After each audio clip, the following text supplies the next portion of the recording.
C'est un tout autre format.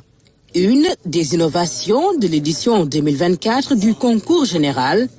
Le Premier ministre Ousmane Sonko invité à répondre aux questions des lauréats.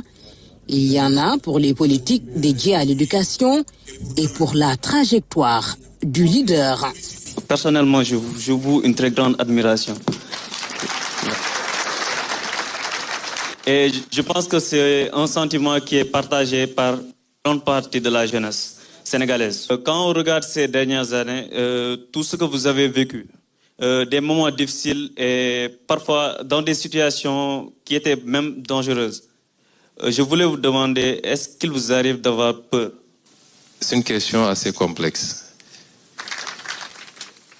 C'est un sentiment tout à fait humain, mais un sentiment extrêmement utile si on sait l'orienter positivement.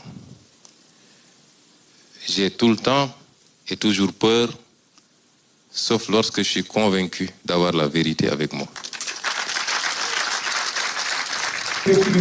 Redoutable aussi bien sur les bancs que devant un micro, ceux que le Premier ministre appelle des génies auront réussi à lui arracher bien des confidences, mais aussi des gages. Nous comptons également renforcer les engagements financiers de l'État pour votre encadrement et pour vous mettre dans des meilleures conditions de poursuivre vos études en termes d'amélioration qualitative des bourses qui vous seront délivrées. Et en venant, j'ai eu le président de la République qui m'a chargé de vous dire également qu'il compte voyager très prochainement, en tout cas son prochain voyage, il compte voyager avec les 2 premiers lauréats pour vous montrer combien il est fier de ce que vous avez fait. Adja Aïda Diop s'est elle aussi distinguée au baccalauréat, mention bien malgré un handicap. Dans ce panel des meilleurs, son plaidoyer est pour tous les jeunes vivant avec un handicap. La chance que j'ai eue, certains enfants comme moi ne l'ont pas eu.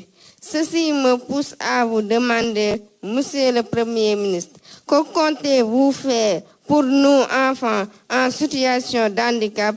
Je puis vous assurer que notre gouvernement va s'atteler à développer un programme spécial et à appliquer, faire valider toutes les normes qui ont été déjà édictées ou qui sont en cours d'édiction pour la prise en charge des personnes vivant avec un handicap.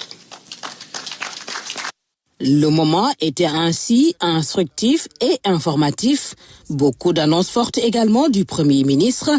Une contribution de 50 millions de la primature pour accompagner le concours général. Un camp de vacances offert à ces jeunes, en plus de les désigner ambassadeurs des vacances citoyennes. Le respect des